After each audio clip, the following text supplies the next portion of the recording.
Bienvenue dans ce premier épisode des Insider Club FinOps. Nous allons commencer par une série sur les réservations. Bonjour Cédric. Bonjour Quentin. Dans ce premier épisode, nous allons aborder les notions d'engagement autour des réservations. Est-ce que tu peux nous en dire un peu plus ? Bien sûr, effectivement, cette notion de réservation au niveau d'Azure, elle est forcément associée à un engagement, puisqu'il y a un discount, en fait une économie qui est attribuée en fonction de cet engagement, qui va être à la fois sur une période, sur 1 an ou 3 ans, également sur des typologies de services, de machines virtuelles, mais pas que, mais on sait que les réservations ne sont pas liées qu'aux machines virtuelles, et puis également sur des périmètres en fait, d'engagement qui peuvent être soit au niveau de votre contrat, ou soit à redescendre sur des abonnements ou des groupes de ressources. Néanmoins, on a depuis le début également associé à cet engagement une notion de flexibilité qui est forte, qui est présente à 2 niveaux. Elle est présente à la fois au niveau de la consommation même de vos réservations, c'est-à-dire qu'on a une notion qui s'appelle l'instance size flexibility, qui va permettre de faire en sorte qu'au sein d'une réservation, lorsque vous avez une famille donnée, on va s'adapter automatiquement à toutes les autres tailles dans ces mêmes familles. Donc si je prends un exemple, lorsque vous allez réserver une machine de type D8 V3, tous les usages de la famille DV3 pourront être adressés par cette réservation. Donc ça c'est un point qui est vraiment central. Et en termes de recommandations, de bonnes pratiques sur les réservations, on va plutôt essayer de réserver systématiquement la plus petite granularité, c'est-à-dire la machine la plus petite dans une famille donnée. Si je reprends l'exemple de mes DV3, on va essayer systématiquement de réserver des D2V3, qui sont des machines à 2 vCPU.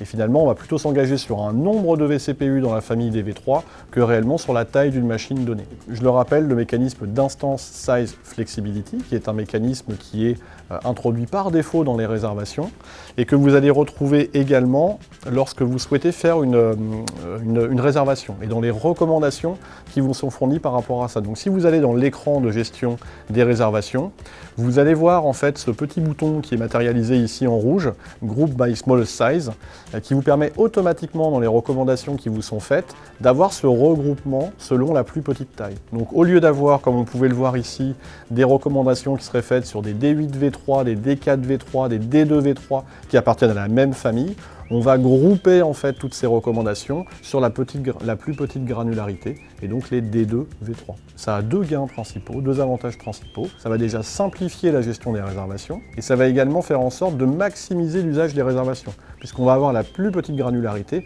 elle va s'adapter automatiquement et finalement aller mettre des tickets de réservation sur un maximum de machines virtuelles. Je prends le cas des machines virtuelles, mais ce serait vrai pour d'autres typologies de services. Si vous souhaitez justement, puisqu'on parle ici de groupes au niveau de l'instance size flexibility, si vous souhaitez voir également quels sont l'ensemble de ces groupes, c'est des choses qui sont documentées. Donc vous avez un fichier CSV qui est maintenu par le groupe produit et qui vous permet de voir en fait pour toutes les typologies de services qui sont éligibles aux réservations, quels sont les groupes auxquels ils appartiennent et donc pour pouvoir bénéficier de ce mécanisme d'instance size flexibility. Le deuxième point, puisque là on était vraiment sur de l'optimisation d'usage sur des réservations qui étaient déjà faites, donc sur quelque chose qui était plutôt déjà acquis, on a aussi en fait des mécanismes de flexibilité qui sont plutôt là pour s'adapter sur des besoins futurs. C'est-à-dire j'ai déjà un patrimoine de réservation, mais finalement pour une raison qui peut être par exemple des nouveaux besoins projets ou alors des évolutions également au sein des services Azure, si je veux passer d'une DV3, si je garde mon exemple de tout à l'heure,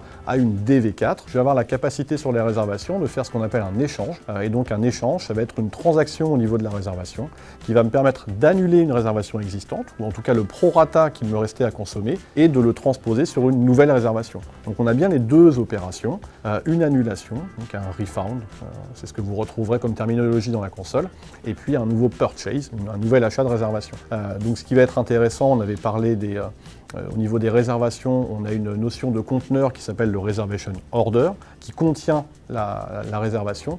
Vous retrouverez en fait cet échange au niveau de votre Reservation Order. Donc ça, c'est vraiment pour vous garantir les usages futurs et vous assurer en fait que derrière cette notion d'engagement, il y a quand même des besoins qui vont évoluer et c'est normal parce que les projets, les applications vont évoluer et vous allez pouvoir adapter vos réservations par rapport à ça. Est-ce que j'ai des limites, Cédric, par rapport à ces échanges de réservations ? Je peux en faire autant que je veux ?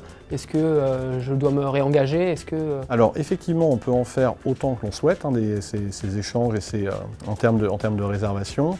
La seule limite qu'il y aura, c'est la durée de réengagement, qui va être par rapport au terme qui avait déjà été pris, on va se réengager sur le même terme, donc 1 an ou 3 ans. Le montant de réengagement doit être supérieur au reste à consommer sur la réservation existante. Le dernier point également sur les mécanismes de flexibilité, si l'échange en fait ne répond pas à vos besoins, vous avez toujours la possibilité d'annuler une réservation. La seule contrainte qu'on va avoir par rapport à ça, c'est une limite à 50 000 $ par an sur 12 mois glissants et des pénalités de 12% par rapport au prorata. Ces pénalités ne sont pas encore appliquées, mais elles le seront dans le futur. Donc c'est un élément à garder en tête si vous souhaitez faire une annulation. Très bien, merci Cédric. Donc en conclusion, une réservation, c'est un engagement, comme tu l'as dit, mais c'est également différents mécanismes de flexibilité, comme l'instant size flexibility, comme tu l'as décrit au départ, pour maximiser l'usage au final de la réservation, et des mécanismes d'échange qui permettent de s'adapter aux besoins de changement qu'on peut rencontrer dans tout environnement d'entreprise. Merci à tous. Pour rejoindre le club Azure Insider FinOps, un seul lien,